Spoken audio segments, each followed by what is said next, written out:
You know how some people get promoted way beyond their abilities just because they knew a guy? Yeah. Now imagine that, but the guy ends up being the head of the entire Catholic Church. That was Pope Alexander VI, also known as Rodrigo Borgia, a man whose resume included being incredibly rich, morally flexible, and having more mistresses than a Game of Thrones character. Alexander wasn't just a pope, he was a one-man nepotism factory.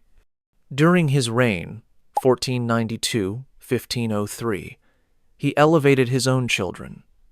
Yes, children, which popes aren't supposed to have to positions of outrageous power.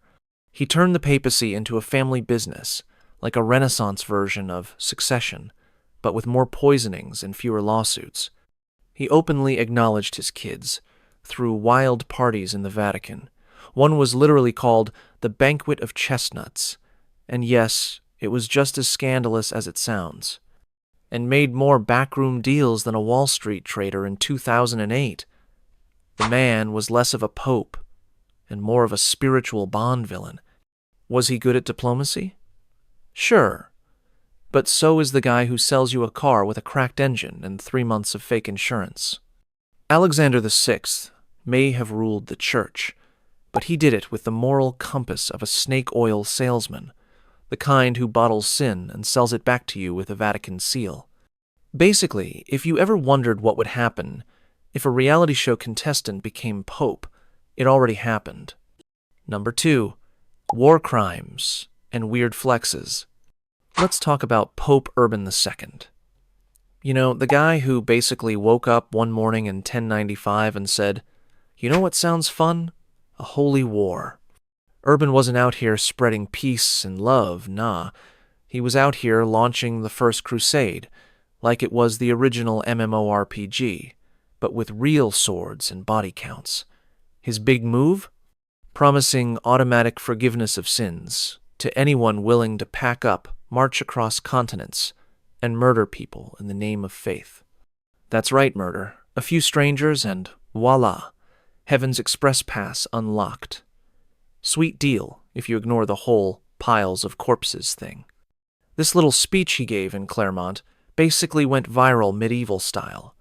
People were whipped into such a frenzy that entire mobs started attacking Jewish communities in Europe before even leaving for the Holy Land.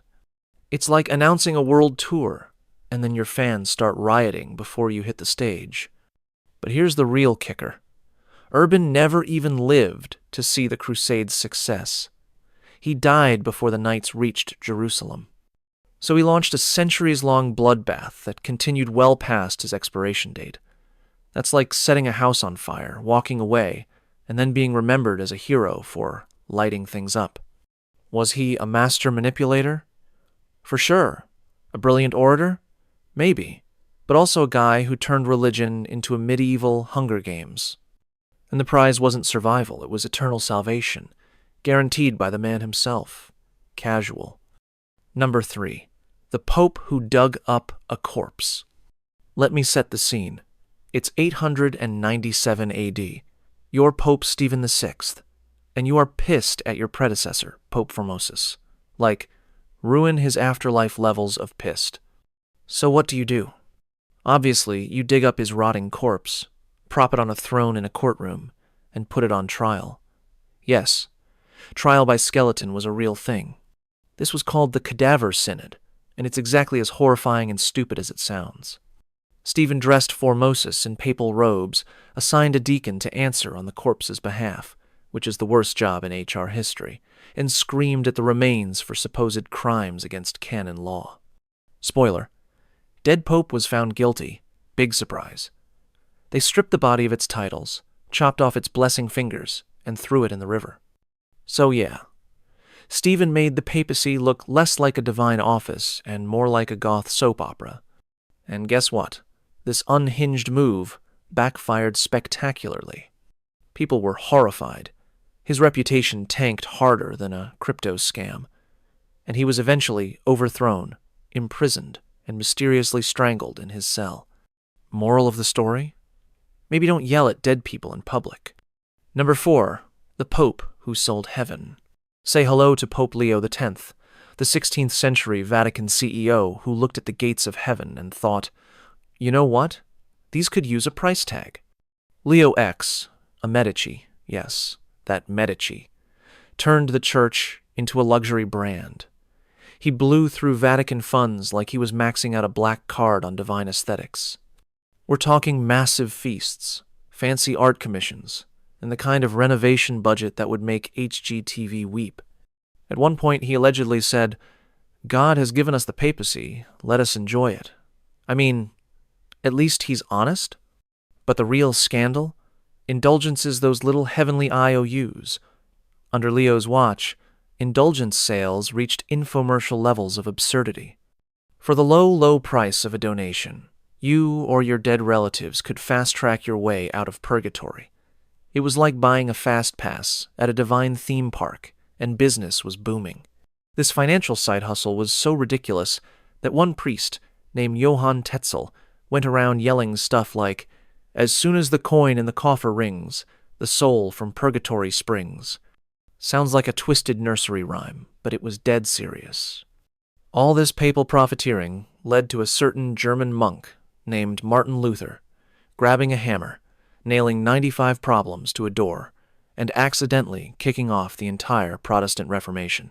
So yeah, Leo X didn't just throw gasoline on a theological dumpster fire. He moonwalked away from the explosion while sipping wine from a gold goblet. In short, he sold salvation like it was a BOGO deal, and it broke Europe for the next 100 years. Number 5. The literal pirate pope. If you think modern politicians have shady backstories, wait until you meet Pope John the 23rd. No, not the nice one from the 20th century. We're talking about anti-Pope John the 23rd, a 15th century hot mess who, at various points in his life, was a pirate, a mercenary, and surprise, allegedly ran a brothel. John wasn't even supposed to be pope.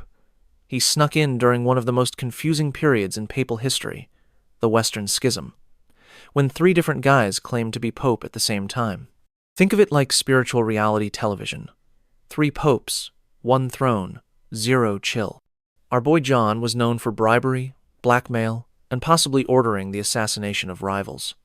During the Council of Constance, where the church was trying to solve this whole 3-pope chaos, John was accused of murder, incest, simony, perjury, and literally over 70 other crimes. That's not a rap sheet, that's a CVS receipt of sin. Eventually, he got tossed out and imprisoned. The council replaced him, scrubbed his name from the records, and tried to pretend the whole thing never happened. It's like the Catholic version of We Don't Talk About Bruno. So yeah, the dude was a pirate, a pope, and an international scandal. Honestly, kind of impressive. Number 6. The Pope Who Died. From Laughter. Okay, buckle up, because this one sounds like bad fan fiction written by a bored monk. Pope John XII reigned in the 10th century, and he may be the closest the church has ever come to casting a teenage frat boy as pontiff. He was elected pope at the tender age of 18, which already feels like a mistake. He reportedly turned the Lateran Palace, the center of global Christianity, into a glorified pleasure den. According to multiple sources, his papacy was filled with gambling, drinking, and very intimate activities, often with more than one guest at a time. Priests? Nah, more like party planners. Cardinals? Try cocktail waiters. This man was running the church like it was the VIP room of a sketchy Roman nightclub. Oh, and the punchline? Pope John XII supposedly died during one of his more athletic activities. Some sources say he had a stroke in bed, while others claim he died of laughter after hearing about a friend's success in cheating on his wife. Either way, it's not exactly the holy death you'd expect from a pope. It's like if someone rewrote The Wolf of Wall Street, but set it in the Vatican. Number 7. The Pope Who Excommunicated a Comet. Let's take a sharp left into absurdity. Pope Calixtus III made history by doing something no other pope ever dared. He excommunicated Halley's Comet.